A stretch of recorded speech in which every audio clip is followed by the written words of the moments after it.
ನಮಸ್ಕಾರ ಸರ್. ನಾನು C P Abdul Jaleel ಅಂತ, ward number 3, MG road, Chikkaballapura. ಕ್ಯಾಂಪ್ನಿಂದ ನಮ್ಗೆ ಕರ್ಕೊಂಡು ಹೋಗಿದ್ದರು ಸತ್ಯಗಿರಿ ಹಾಸ್ಪಿಟಲ್ಗೆ. ಆಪ್ರೇಷನ್ ಆಗಿದೆ. ಆಪ್ರೇಷನ್ ಆಗಿದ್ಮೇಲೆ ತಿರುಗಿ ಏನೋ ಲೆನ್ಸ್ ಬೇರೆ ಹಾಕಬೇಕು ಅಂತ ಇದ್ದಾರೆ. ಅದಕ್ಕೆ 15 ದಿವಸ ಬಿಟ್ಕೊಂಡು ಬನ್ನಿ ಅಂತ ಹೇಳ್ತಾ ಇದ್ದಾರೆ. ಅದಕ್ಕೆ ತಿರುಗಿ ಬಂದಿದ್ದೀವಿ. ಅಲ್ಲಿ ಚೆಕಪ್ ಮಾಡಿದ್ರು. ಚೆಕಪ್ ಮಾಡಿದ ಸುಮಾರು 4 ದಿವಸ ಅಲ್ಲೇ ಇದ್ವಿ. ಚೆಕಪ್ ಮಾಡಿದ್ಮೇಲೆ ಅವರು ಹೇಳಿದರು, ಇಲ್ಲಪ್ಪ ಇದು ಲೆನ್ಸ್ ನಿಮ್ಗೆ ಸೆಟ್ ಆಗ್ತಾಯಿಲ್ಲ, ಇದು 15 ದಿವಸ ಬಿಟ್ಕೊಂಡು ತಿರುಗಿ ಬೇರೆ ಬನ್ನಿ, ಲೆನ್ಸನ್ನು ಬೇರೆ ಹಾಕ್ತೀವಿ ಅಂತ ಹೇಳಿದ್ದಾರೆ. ಅದಕ್ಕೆ ನಾವು ವಾಪಸ್ ಬಂದುಬಿಟ್ಟಿದ್ವಿ.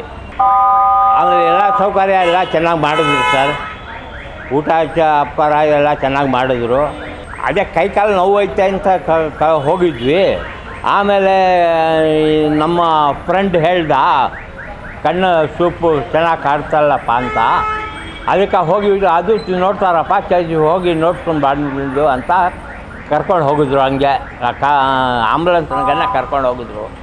ಕರ್ಕೊಂಡು ಹೋಗಿಬಿಟ್ಟು ತೋರಿಸ್ಕೊಂಡು ಬಂದು 3 ದಿವಸ ಇದ್ವಿ ಅಲ್ಲೇ. ಆದಮೇಲೆ ಎಲ್ಲ ಚೆಕಪ್ ಮಾಡಿದ್ರು.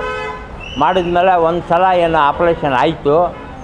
ತಿರ್ಗಾ ನಿಂಗೆ ಇದು ಲೆನ್ಸು ಸೆಟ್ ಆಗಿಲ್ಲಪ್ಪ, ಇನ್ನೊಂದು 15 ದಿವಸ ಬಿಟ್ಕೊಂಡು ಬಾ, ಆಮೇಲೆ ಲೆನ್ಸ್ ಬೇರೆದು ಬದಲಾಯಿಸ್ಕೊಡ್ತೀವಿ ಅಂತ ಹೇಳಿದ್ದಾರೆ.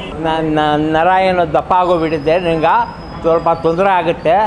ಈಗ ಮಾಡೋಕ್ಕೆ ಹೋಗಿದ್ರೆ, ಈ ಲೆನ್ಸ್ನಾಗ ಮಾಡೋಕ್ಕೆ ಹೋಗಿದ್ರೆ ತೊಂದರೆ ಆಗುತ್ತೆ.